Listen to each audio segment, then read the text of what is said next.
नद्या नाल्याला पूर आले, मुक्ताईनगर झालं, इकडं परभणी जिल्ह्यात, इकडं हिंगोली जिल्ह्यात औंढ्याकडं, इकडं अमरावतीकडं, अकोल्याकडं, बुलढाण्याकडं, घाटाच्या खाली बऱ्याच ठिकाणी पाऊस पडला आणि पूर देखील आले. आणि आता मग काही काही भाग त्याच्यामधून देखील वंचित राहिले आहेत. तर मग राज्यातल्या सर्व शेतकऱ्यांना आणखीन एक अंदाज देणार आहे, शेतकऱ्यांना घाबरू नका, सगळीकडेच पाऊस पडणार आहे. म्हणजे आजपासून परत पावसाचा जोर वाढणार आहे. 26 पासून ते 1 तारखेपर्यंत दररोज अशा वेगवेगळ्या भागात चांगला पाऊस पडणार आहे.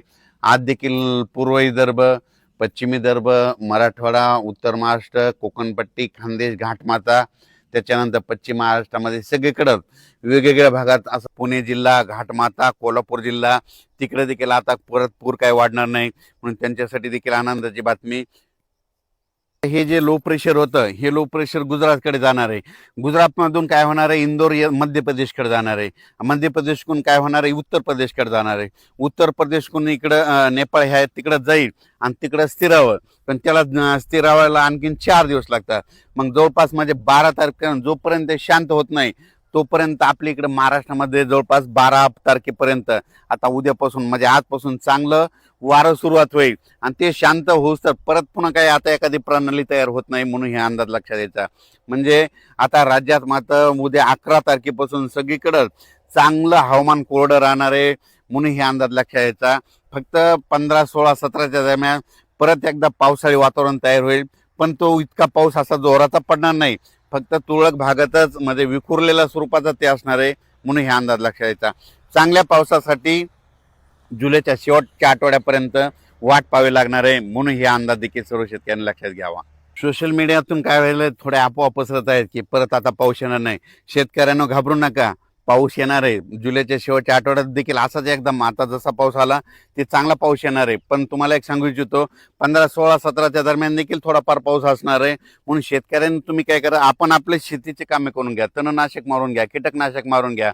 कारण की पाऊस बिलकुल येणार आहे, दुष्काळ वगैरे काही पडणार नाही. त्याच्यानंतर आता जुलैच्या शेवटच्या आठवड्यात देखील एक चांगला मोठा पाऊस येईल, त्याचा व्हिडिओ आणखी 2-4 दिवसात देईल. पण तोपर्यंत शेतकऱ्यांनी घाबरून न जाता आपण आपल्या शेतीचे कामे करून घ्या, फवारण्या करून घ्या.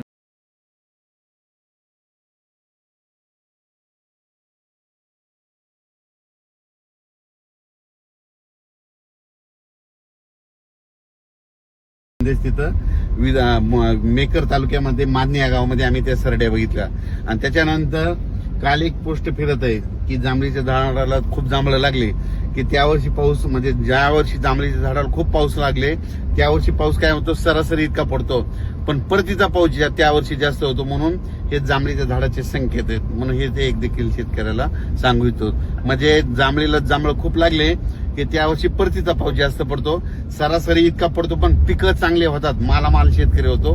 म्हणून जितके जास्त जांभळं लागले तितका शेतकरी मालामाल होणार, असं संकेत त्या जांभळाच्या झाडानं दिलेला आहे. एक शेतकऱ्याला सांगतो, दुष्काळ वगैरे काही पडणार नाही, पाऊस येणार आहे जूनच्या शेवटी. महाराष्ट्रामध्ये काही काही ठिकाणी खूप पाऊस पडणार आहे. मुंबई, पुणे, नाशिक, त्याच्यानंतर कोल्हापूर, महाबळेश्वर, नाशिक, तर ह्या पट्ट्यामध्ये सगळीकडे म्हणजे मी म्हटलं होतं ना, 100 वर्षात जसा पाऊस पडला नाही तसा मुंबईला पडेल, महाबळेश्वरकडे पडेल, तसा पाऊस पडलेला आहे. आणि तळ्यात पाणी येईल तर तसं देखील आलेलं आहे. मग आज आणखीन काय परिस्थिती येईल, शेतकऱ्याचे फोन येत आहेत.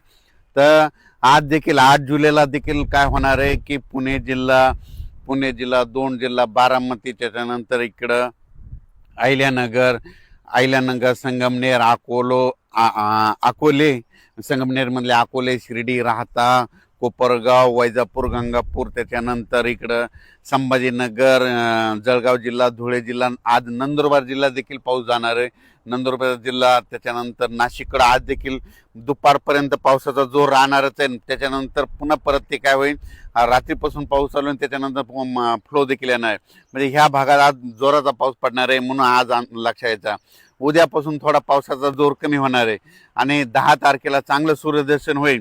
पण काय होईल म्हणजे 9, 10, 11 स्थानिक वातावरण तयार होऊन काय होईल, राज्यात ठिकठिकाणी स्थानिक वातावरणाचा पाऊस पडेल, म्हणून हे लक्षात यायचं.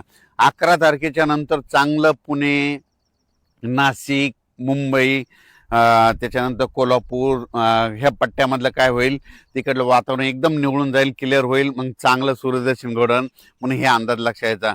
मुंबईला देखील काय होईल, 11ला चांगलं म्हणजे क्लिअर वातावरण होईल, म्हणजे एकदम असा पाऊस एकदम बंद झालेला दिसा, आणि उद्याच्याला 9ला देखील कमी होईल, पण 10-11च्या दरम्यान मध्ये चांगला बंद होईल म्हणून हे मुंबईकरांनी अंदाज लक्षात. आणि राज्यात इतर परिस्थिती बघितली तर पूर्व विदर्भ आणि पश्चिम विदर्भ, तर 6-5-11 जिल्ह्यामध्ये आज देखील काय होईल, तुरळक ठिकाणी पाऊस पडेल, म्हणजे सरी येतील म्हणून हा अंदाज लक्षात.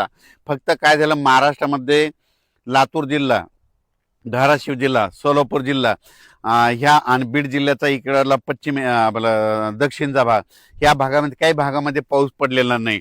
तर तिकडे काय होणार आहे, आता ह्या उद्याचा जे पाऊस आहे म्हणजे 9 जुलै, 10, 11, 12च्या दरम्यान स्थानिक वातावरण तयार होऊन तिकडे देखील काय होईल, हे पाऊस इकडला बंद झाल्यानंतर तिकडे स्थानिक वातावरणाचा पाऊस पडेल, पण एवढा खूप मोठा पडणार नाही, पिकाला लागेल तसा पडेल, सर्वदूर नाही पडणार, भाग बदलतच पडणार आहे म्हणून हे अंदाज लक्षात.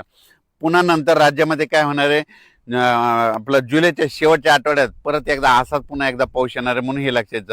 त्याच्यानंतर काय होणार आहे, आता मध्ये 15-16 तारखेच्या दरम्यान राज्यात खूप काय मोठा पाऊस येणार नाही, फक्त असाच म्हणजे पिकाला लागेल तसा एक असा येणार आहे, एवढं म्हणजे आता अतिवृष्टीसारखा तसा काही पाऊस येणार नाही म्हणून हे अंदाज सर्व शेतकऱ्यांनी लक्षात घ्यायचा.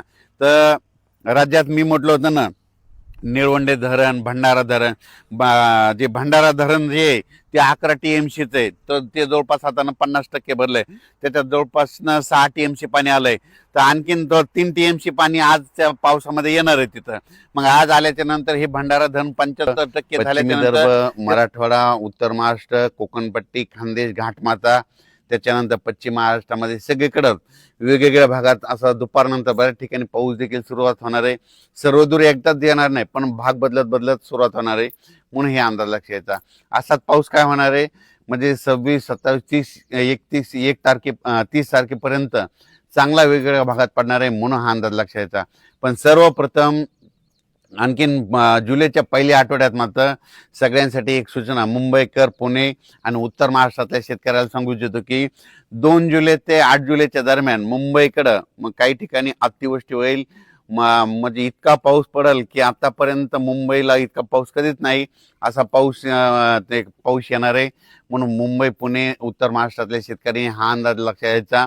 आणि आपल्या जे ओढे नाले असतील त्याच्या बाजूला समजा एखाद्याच जनावर बांधलेले असतात, त्याच्यामुळे ते 8 दिवसामुळे काळजी घ्यायची, कारण की मुंबईकडे खूप मध्ये 2 जुलै ते 8 जुलै मध्ये वेस्टर्न महाराष्ट्रामध्ये पश्चिम महाराष्ट्र असा तिकडे चांगला पाऊस पडणार आहे म्हणून हे अंदाज लक्षात घ्यायचा.